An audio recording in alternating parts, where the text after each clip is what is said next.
Bom dia, boa tarde, boa noite, meus queridos alunos. Estamos aqui novamente nesse mesmo ponto para decidir sim ou não, e a resposta é sim.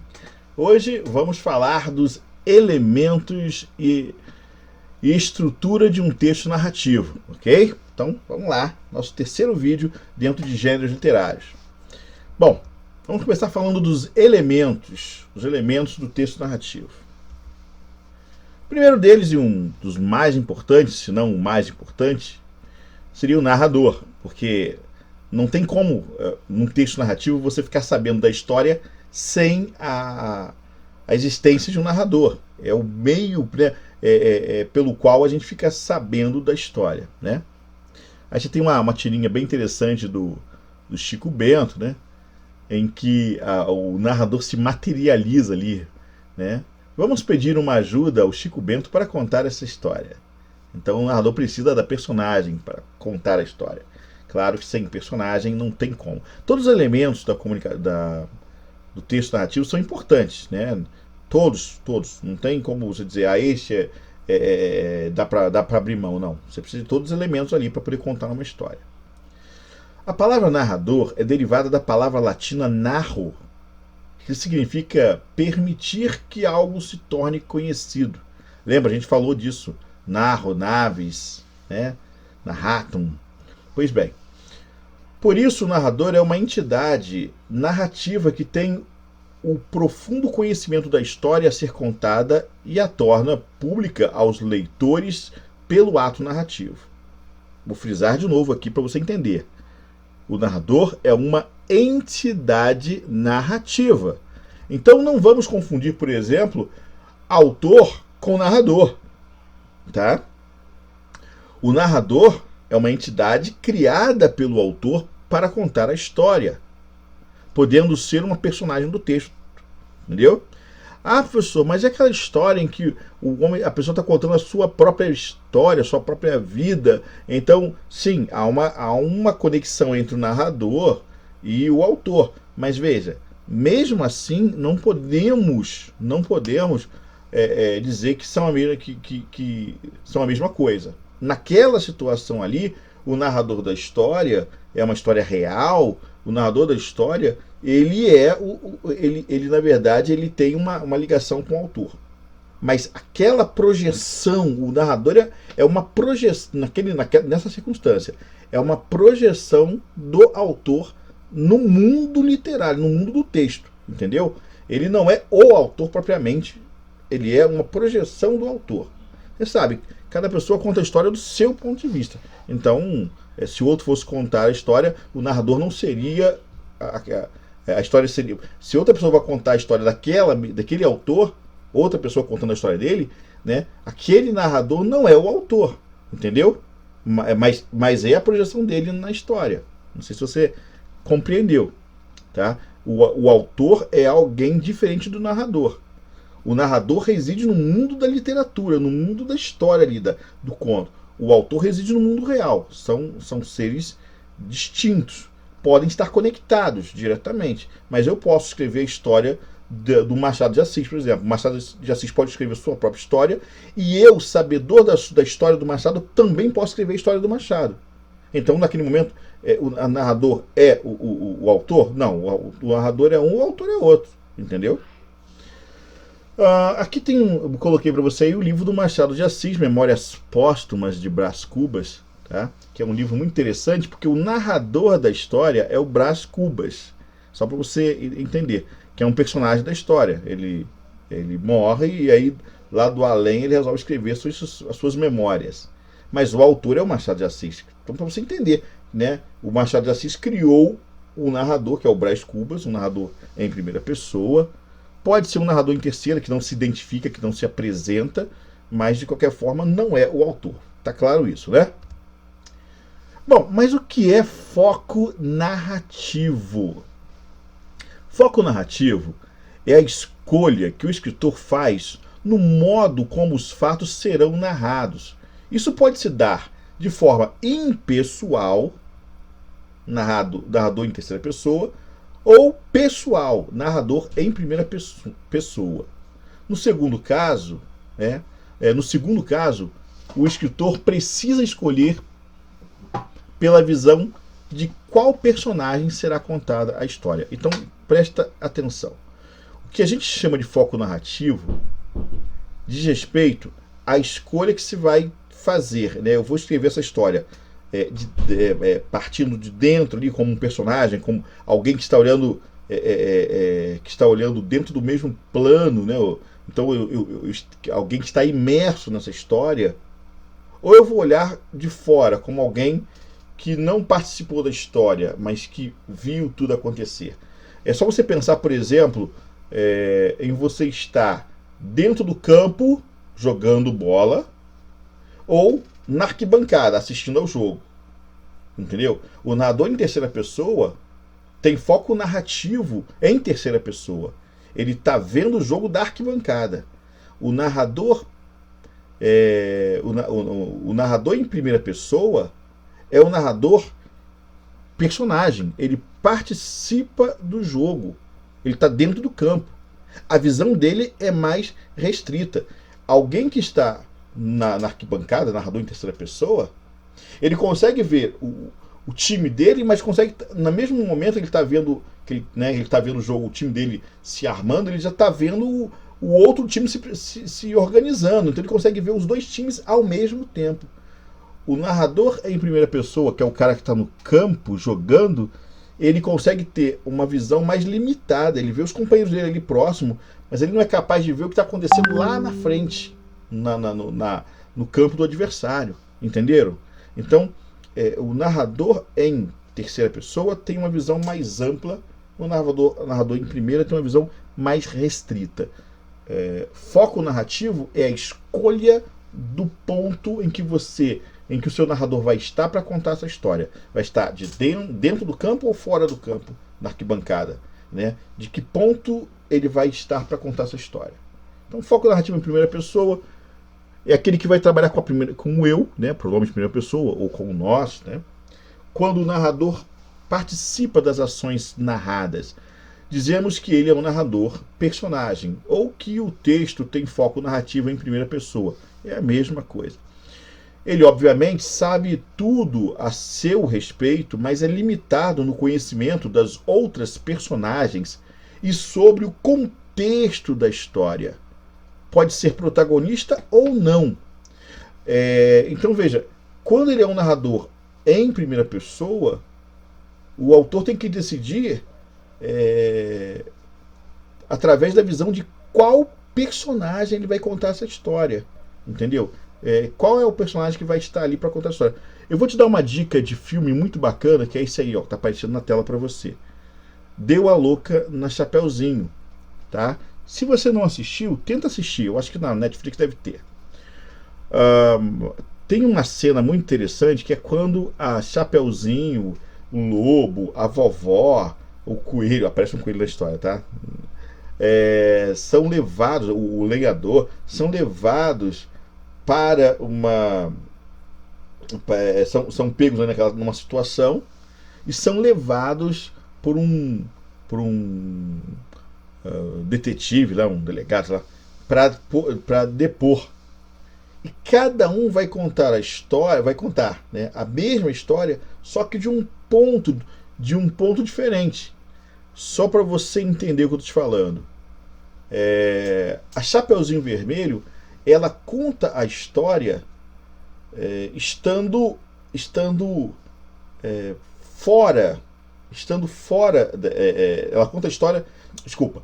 O lobo conta a história da Chapeuzinho estando num foco narrativo de terceira pessoa. Ele está de longe e ele vê a Chapeuzinho, a cena da Chapeuzinho. Depois a Chapeuzinho conta a mesma história, só que ela dentro da história, ela participando, foco narrativo em primeira pessoa. Eu vou ver se Chapeuzinho, essa história. Por que não explica tudo desde o início? Foi um dia como qualquer outro. Eu estava fazendo entregas para a confeitaria da minha avó.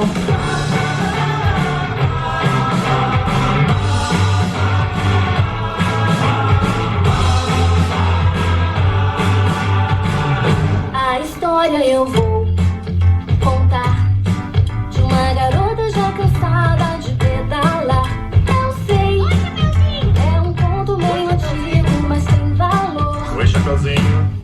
tinha um bom coração.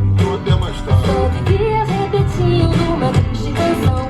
Oh, queria tanto me divertir. Eu gosto de sair.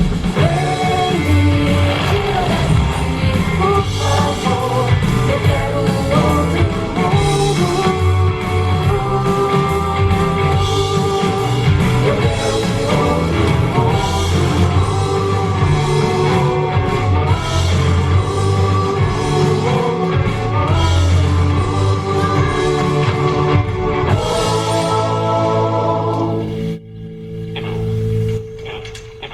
Espera aí, inspetor. Tá dizendo que ele é da polícia? Pior, ele é um repórter.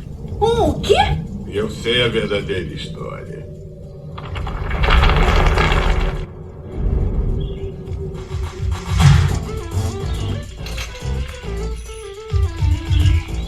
Eu sou um repórter investigativo. Já devem ter lido a minha coluna Fatos e Contos de Fadas. Fanático por doces arrasa a floresta.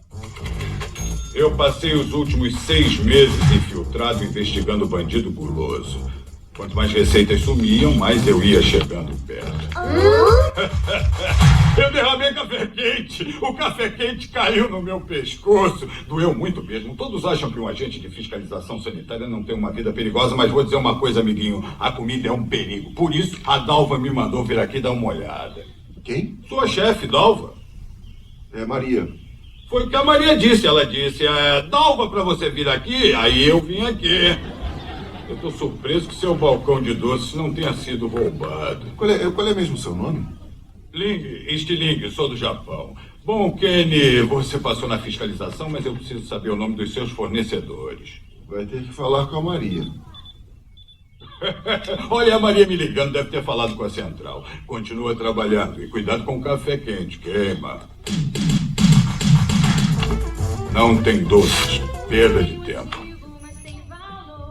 A menina das entregas que usa chapeuzinho vermelho sempre faz entregas. Ela tem contato com mais doces do que qualquer outro na floresta. Ela parecia feliz. Feliz demais, eu diria.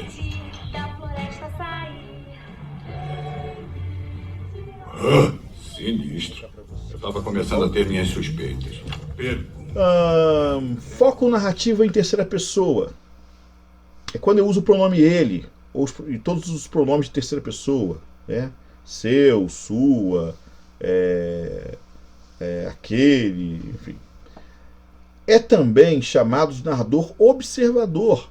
Não participa das ações, apenas foi uma testemunha ou alguém que ouviu a história contada por outra pessoa. Pode ser objetivo, que é quando limita-se a contar uma história sem entrar no pensamento ou nos sentimentos das personagens. E pode ser também onisciente, quando tudo sabe e tudo vê. Conhecedor de todo o enredo, narra os sentimentos e pensamentos das personagens, pois sabe o que se passa no íntimo delas.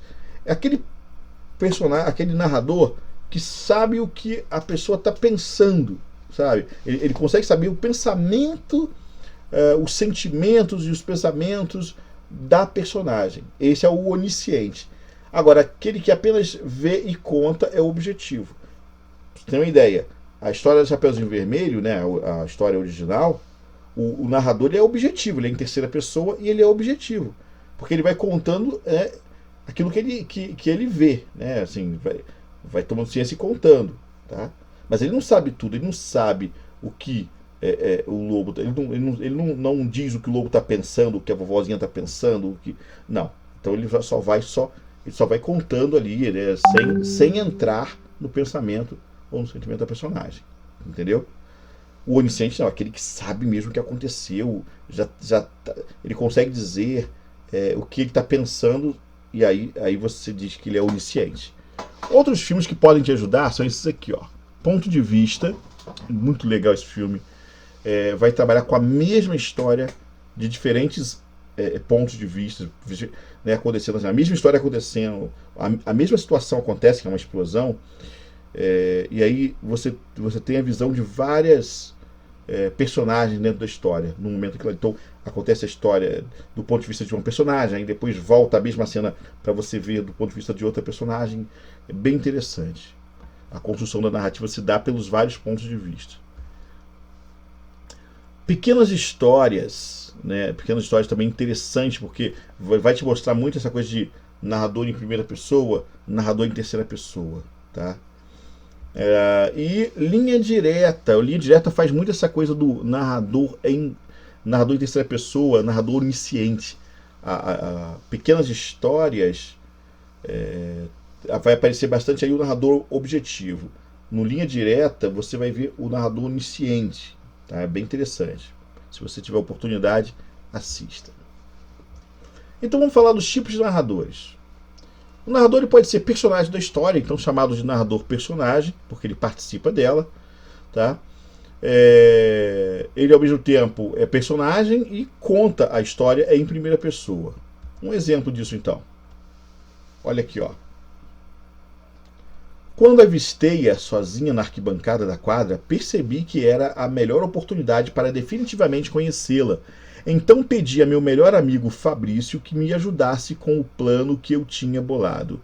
Mas enquanto eu passava algumas coordenadas para Fabrício, vi Marcos da 8ª série se aproximar e sentar ao lado dela. Será que eles estavam ficando? Mas logo o Marcos, a história continua, a gente para por aqui. Repare na utilização de verbos na primeira pessoa. Avistei, percebi, né? Como é que eu sei que é primeira pessoa, professor? Por causa do pronome a qual ele se refere, né? Com o qual ele concorda. Eu avistei-a, eu percebi, entendeu? Eu pedi. Então você tem verbos usados aí na primeira pessoa, conjugados na primeira pessoa do singular, ou poderia ser também do plural. A presença dos pronomes de primeira pessoa, olha aí. Mas enquanto eu avistava, eu passava algumas coordenadas para Fabrício, blá, blá, blá. Entendeu? Você tem verbo, tem pronome de primeira pessoa. Isso marca, isso vai te ajudar a determinar qual é o narrador aí, qual é o foco narrativo, se é em primeira ou em terceira. Esse é em primeira. E como é um personagem que está contando sua própria história, entendeu? É um narrador personagem. Ele participa da história e a história é sobre ele. Tá bom? O narrador testemunha. É o que conta a história da qual é participante. Ele é coadjuvante, tá? Ou seja, secundário. E não o protagonista da história. A diferença entre o narrador testemunha e o narrador personagem é que o personagem ele é o protagonista da história. A história é dele, é sobre ele. O narrador testemunha é aquele narrador que conta a história dele, na verdade a história do outro, da qual ele participa, você entendeu? A história não é dele, mas ele participa dessa história, então é com ele. Então ele vai usar muito nós, né, ali porque é ele mais alguém, mas a história não é dele. A aventura não é dele, ele está participando ali, como um coadjuvante. Nesse caso, ele é chamado de narrador testemunha, pois registra os acontecimentos sob um prisma individual. No entanto, por tratar-se de um personagem secundário da trama, não existe a sobrecarga de emoções na narração. Da mesma maneira que o narrador protagonista, ele também possui uma percepção restrita do que se passa. Claro, ele está imerso na história, a visão dele é muito limitada. Ele não pode dizer o que o outro está pensando. Pode até supor, mas não tem certeza, porque ele está na condição de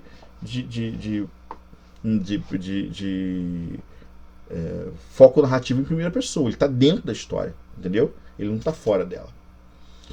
Um belo exemplo está nesse livro aí, ó. Um Estudo em Vermelho, tá? De Conan Doyle, tá? Você já deve ter lido muitas histórias ou ouvido muitas histórias de Sherlock Holmes, né? Então, na história de Sherlock Holmes, quem conta a história, o narrador dessa história, é o médico que acompanha Sherlock Holmes. A história, o grande herói, né, o protagonista da história é Sherlock Holmes. Mas quem está contando essa história é o Dr. Watson, que é o parceiro dele nas investigações e tal.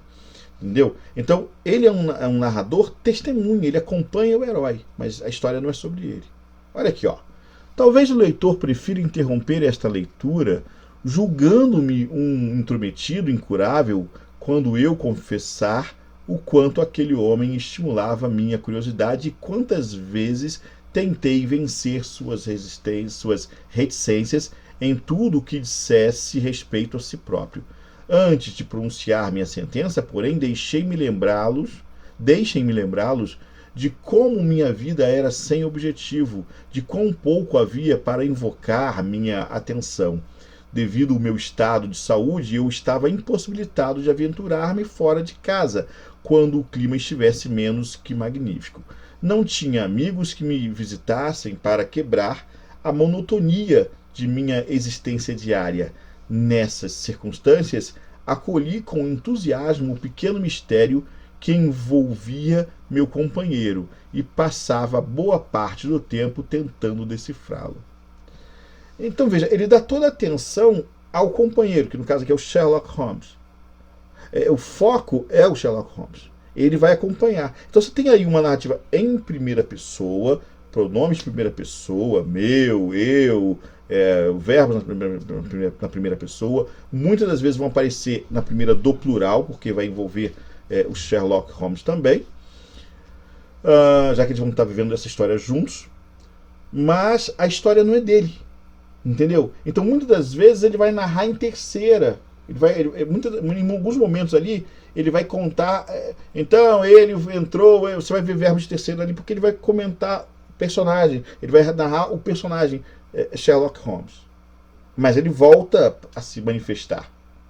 Entenda isso, o narrador em primeira pessoa, ele se manifesta na história, ele fala de si mesmo, tá bom?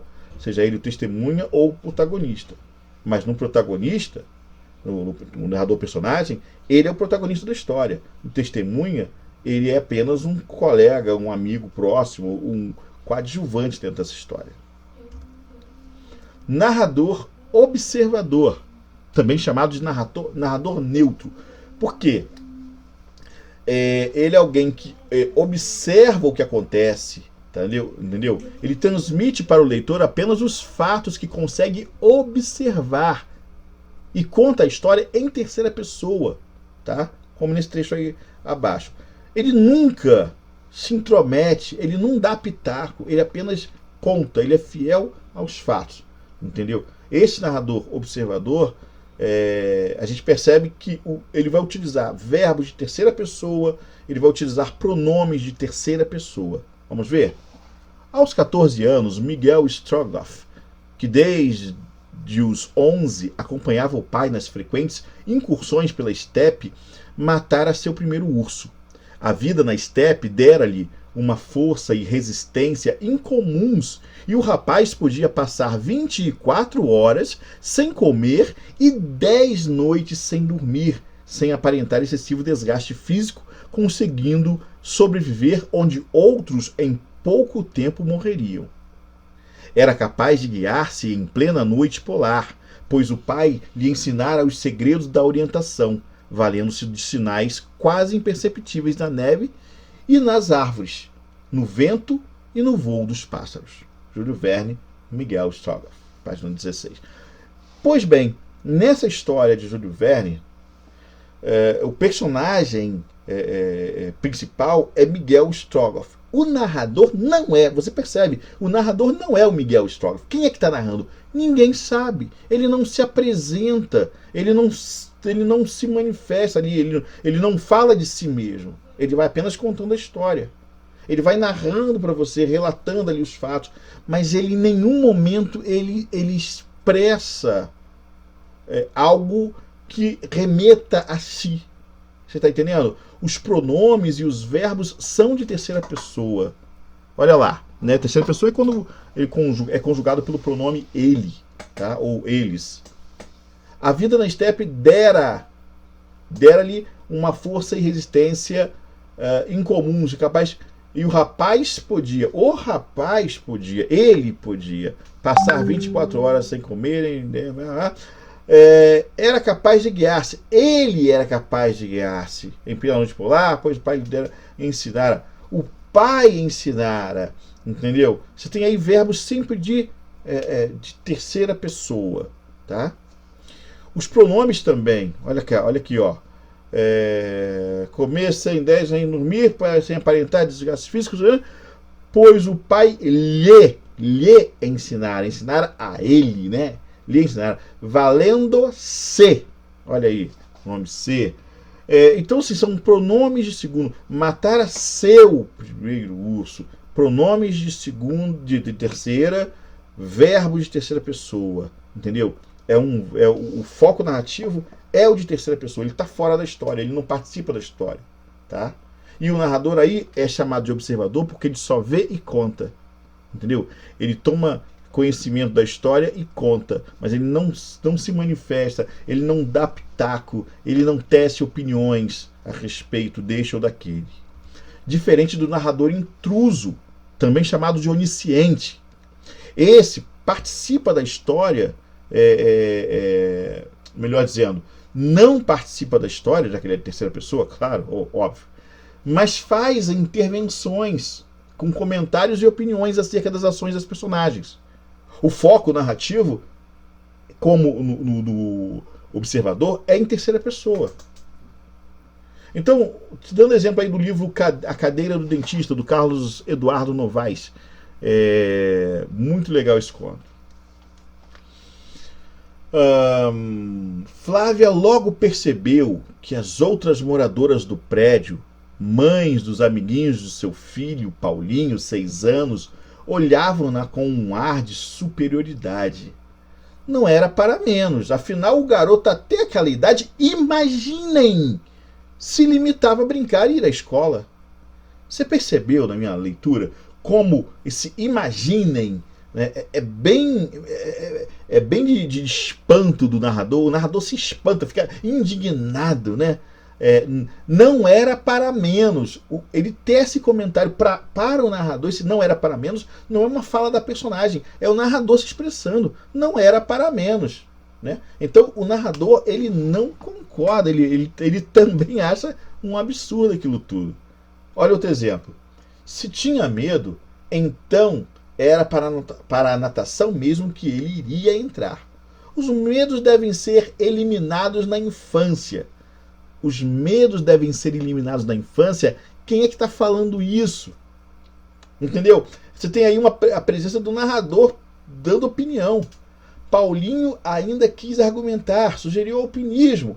Foi a vez de os pais tremerem, mas o medo dos pais é outra história.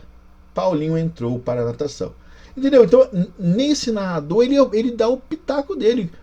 Os medos devem ser eliminados na infância. É o narrador falando aí. Entendeu? Dando pitaco, comentando, tecendo seus comentários, interrompendo a história com seus comentários. Coisa que o narrador, observador, não faz. Bom, qual é o melhor tipo de narrador para o texto? Aluno ou aluna, vai depender muito do que você vai querer fazer. Porque assim, todo o narrador, o narrador em primeira e o narrador em terceira, eles têm vantagens e desvantagens.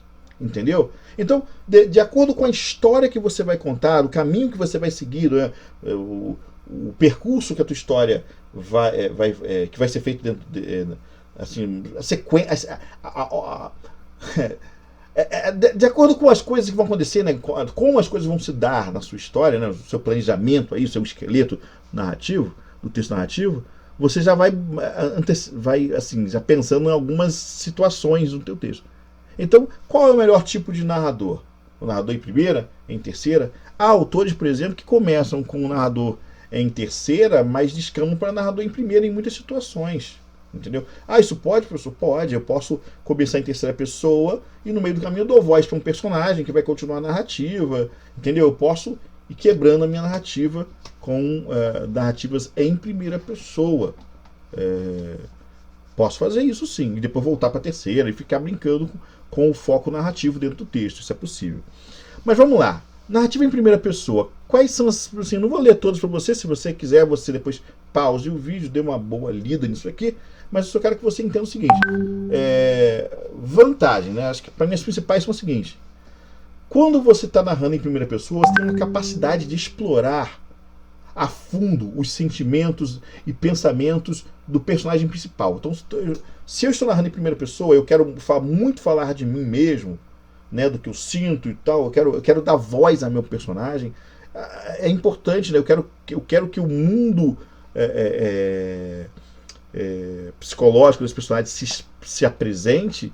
Então é legal que eu narre em primeira pessoa, entendeu? Agora, se eu quero falar do pensamento das outras, eu quero explorar o pensamento das outras personagens, eu quero, por exemplo, dizer o que o outro está pensando, não dá para fazer isso da primeira pessoa, eu tenho que fugir para a terceira pessoa, entendeu? Eu acho que esse é o ponto que tem que ser discutido aí. Eu quero dar voz a esse mundo interior do personagem principal, então é a primeira pessoa. Não, eu quero dar voz a todas as personagens, então é a terceira pessoa. Outra coisa,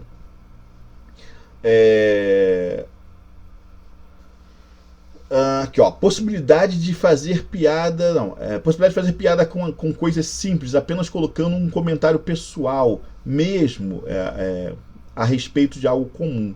Eu posso fazer comentários pessoais quando eu estou em primeira pessoa, coisa que eu não posso fazer quando eu estou em terceira pessoa. Uma terceira característica que eu acho interessante: possibilidade de colocar flashbacks de qualquer personagem. Isso só é possível, né, se eu estou narrando em terceira pessoa. Se eu estou narrando em primeira pessoa, eu só posso colocar flashback aí, depende do personagem principal. Entendeu? Então, são recursos que eu tenho no texto. Eu tenho que pensar que recursos eu quero utilizar. Entendeu? Os dois são válidos. A qual é o melhor? Não tem o melhor. Tem o que você vai querer, como você vai querer conduzir a tua história, a tua narrativa. Então, é bom, antes de começar a escrever uma história, que você faça um esboço do teu texto, para que você possa definir que tipo de narrador se aplicaria melhor naquela situação. Tá bom? E esquematizando, o que nós temos é o seguinte: o narrador, ele pode ser participante ou não da história, veja a setinha. Se for participante, é principal ou secundário na história, tá? Se ele for principal, ele é o narrador personagem. Se ele for secundário, ele é o narrador testemunha. A história sempre será narrada em primeira pessoa.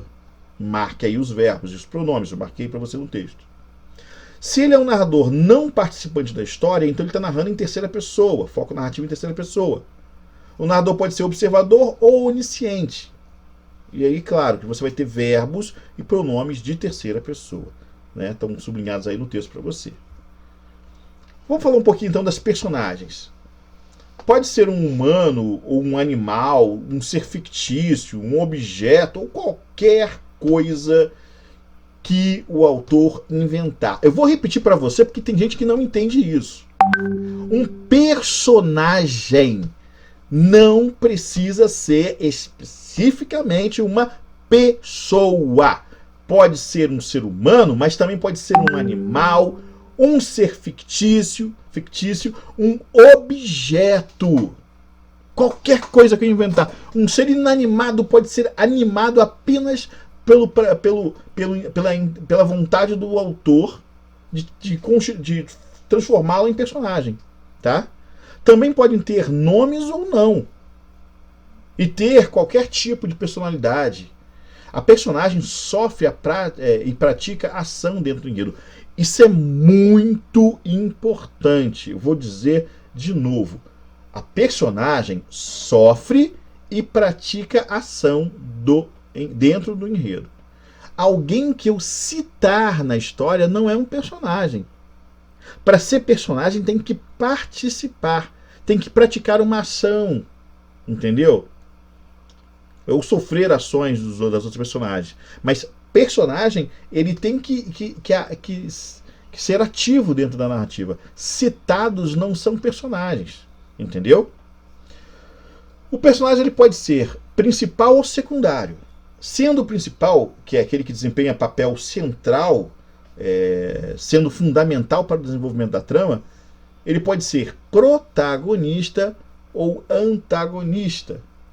Protagonista, porque é o personagem principal, o primeiro, né, o mais importante. A história gira em torno dele.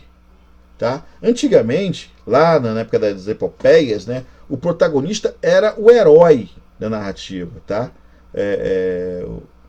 E hoje, mas aquele herói clássico, né, aqueles grandes feitos. Hoje o protagonista continua sendo o herói, mas nada tão, não precisa ser tão clássico assim, não precisa ser tão fazer grandes feitos. Pode ser um herói, ele é herói pela condição dele ser, pelo fato de ele ser o protagonista, da história ser dele, mas ele não precisa não ter nenhum ato heróico para ser chamado de herói, modernamente falando.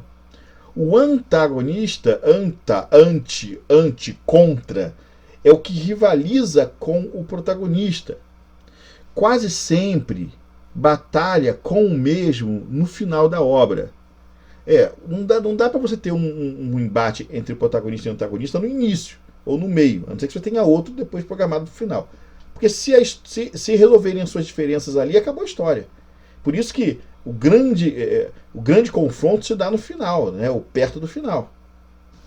O antagonista não precisa ser necessariamente uma pessoa, podendo ser um objeto, um animal ou um fato que dificulte os objetivos do protagonista. Olha, a gente falou aqui que o personagem em si não precisa ser uma pessoa.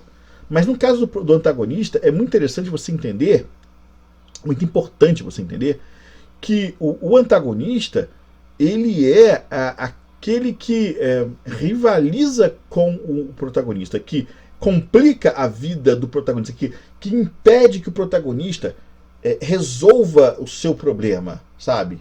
Ou que gera problema pro protagonista, né? Ele é o gerador do problema. Então, vencido o antagonista, o herói, o protagonista, vence, resolve o próprio problema.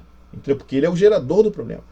Mas ele não precisa ser um mal. Antigamente você tinha essa ideia de que o herói era bom e o antagonista era o mal, era o vilão. Então o antagonista era o vilão, o protagonista o herói. Essa organização, essa divisão, ela hoje, modernamente, não se sustenta. O antagonista não precisa ser um vilão. Ele pode ser, por exemplo, a sua mãe que te impede de querer ir a uma festa. Você quer muito uma festa no final de semana, sei lá, seu melhor amigo, sua melhor amiga vai dar uma festa, ou alguém vai dar uma festa e a garota ou o garoto que você gosta vai estar nessa festa, você precisa ir porque você quer ficar com essa pessoa, mas aí de repente seu pai ou sua mãe te impede. Ou de repente, sei lá, uma gripe forte te impediu de ir, uma chuva, uma baita de uma chuva, um temporal desabou e você não consegue chegar na tal da festa. Entendeu? Então aquilo que tenta te impedir de realizar o teu objetivo, esse é o antagonista, não precisando ser necessariamente uma pessoa, tá? Então não se pode pensar hoje em dia no antagonista como vilão, porque ele não precisa ser mal, ele não precisa estar fazendo maldade para ser considerado antagonista, basta apenas estar impossibilitando o herói de resolver o seu problema. Os personagens secundários são aqueles que assumem um papel de menor importância, mas não deixam de ser importantes para o desenrolar da trama, já que dão suporte à história tecendo pequenas ações em torno das personagens principais. Em outras palavras, um personagem ele é considerado secundário quando ele não é fundamental para, né, assim, sem ele não tem história. Tem, a história vai ficar capenga, vai ficar feia, de repente não vai ficar muito organizada, muito clara, vai ficar com lacunas, mas temos uma história, ainda temos uma história. Entendeu? O principal é aquele que não pode faltar. Se eu não tenho o herói da história, então não tem história. Quem é que vai vencer?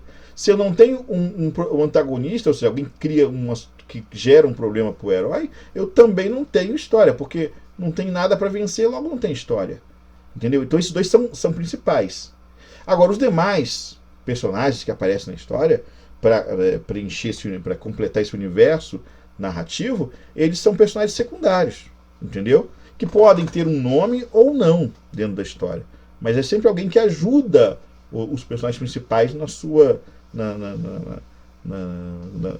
na caminhada ali, né? No processo narrativo. Eu aqui separei para você alguns exemplos de personagens secundários, principais. Olha aqui, ó. Esse filme é muito legal, o Náufrago, tá? Náufrago, que é com Tom Hanks. O Tom Hanks aí, ele faz um personagem, que esse é o personagem principal da história, né? Que é o Náufrago. Ele cai numa ilha, ele é o protagonista dessa história, ele acaba... o avião dele cai no mar, e ele consegue sobreviver, e vai parar numa ilha, tá? Em que ele não tem com quem conversar. O desespero dele, o que ele tem que tentar resolver é essa solidão que está matando ele. Então essa solidão é o antagonista. Aí ele vai e pega uma bola Wilson, e transforma ela, e aí ele está com a mão suja de sangue, e ele faz uma cara na bola. Aquela bola passa a ser uma espécie de personagem secundário ali, porque vai interagir com ele. Ele interage com a bola como se a bola fosse uma pessoa. Ele projeta, né? Ele personifica essa bola, ele projeta na bola reações, ele conversa, dialoga com essa bola, com o senhor, que ele vai chamar de senhor Wilson, tá? Então a bola se torna, nessa narrativa, uma personagem que vai ajudar o herói a tentar fugir, a tentar superar a solidão, ou seja, vai ajudar o herói a resolver o seu problema, a vencer o seu antagonista, que nesse caso é a solidão, entendeu? Naquela ilha. Mas como é que o personagem pode ser? Se eu vou escrever um texto, como é que eu posso conceber esses personagens principais e secundários? Bom, você pode ter um personagem plano, né? O personagem plano é aquele que, também chamado de estático, né? É aquele que não evolui, que não muda, tá? Sem grande vida interior. Por outras palavras, a personagem plana comporta-se da mesma forma, previsível ao longo de toda a narrativa. Eu coloquei 2 exemplos para você tentar entender, que é o Capitão América. Quem assistiu a saga lá dos Vingadores, vê que Capitão América é um personagem que ele é bonzinho do início ao fim, ele não tem conflitos morais, entendeu? Assim como a Mônica, a personagem da Mônica não muda, é aquilo ali sempre, eternamente a Mônica, entendeu? Diferente, por exemplo, se a gente pensar nos filmes Zootopia e Sing, não sei se você já assistiu, se não assistiu, assista, vale muito a pena, tá? Há uma densidade psicológica capaz de alterar o comportamento, fazendo com que o personagem evolua ao longo da narrativa, entendeu? Esses aí são chamados de redondos, personagens redondos ou esféricos, porque ele muda. É o caso, por exemplo, se você lembrar de Zootopia, dessa ovelhinha aí no canto, eu vou falar só dela. Essa ovelhinha, tá vendo ali, ó, no canto direito do inferior direito? A ovelhinha, cara, de óculos ali, ela parece tão boazinha, tão meiazinha, ela trabalha no gabinete do prefeito, mas ela é a vice-prefeita, se não me engano. Ela é, na verdade, a grande mentora, a grande malvada da história, entendeu? Então, ao longo da história, você vai percebendo que ela não é nada daquilo que ela aparenta ser. No filme Sing, ó, essa porquinha aí, ó, a porquinha que tá lá, de rosinha, lá no fundo, ela é uma pessoa completamente... Aí todos, né, mudam, mas ela é uma pessoa completamente do lar, caseira, e ela muda, ela quer outra coisa para a vida dela, então ela vai atrás de alguma coisa, ela quer reconhecimento, ela quer cantar, ela quer fazer uma coisa diferente, então ela sai da casa, daquele cotidiano caseiro. Da mesma forma, a Porco Espinho aí, ó, a menina de guitarra, ela é toda roqueira, e aí ela vai mudar completamente, vai assumir uma outra ela vai mudando o seu comportamento, vai ficando mais madura. Então esses personagens são chamados de redondos. Você pode escolher. Eu quero um personagem que não vai mudar, como na Branca de Neve, né? A bruxa é má, a Branca de Neve é boazinha, não mudam. Ou você quer um personagem que mude ao longo do tempo, como por exemplo em Malévola, que ela começa má, mas depois vai mudando, entendeu? Ali tem uma transformação. Existe também o personagem caricatural, que apresenta um grupo profissional ou social. Ele representa esse grupo. Então, assim, você tem... eu peguei aqui a escolinha do professor Raimundo, porque aqui você tem uma gama de personagens caricaturais. O professor, o aluno que gosta de enrolar, o aluno que é o mais inteligente, né? O aluno que é super vaidoso, narcisista, o caipira, entendeu? Então você tem ali personagens que são caricaturas sociais, representam um grupo da sociedade, representam uma categoria social, entendeu? O policial, o puxa-saco, entendeu? Então você tem ali tipos de personagens.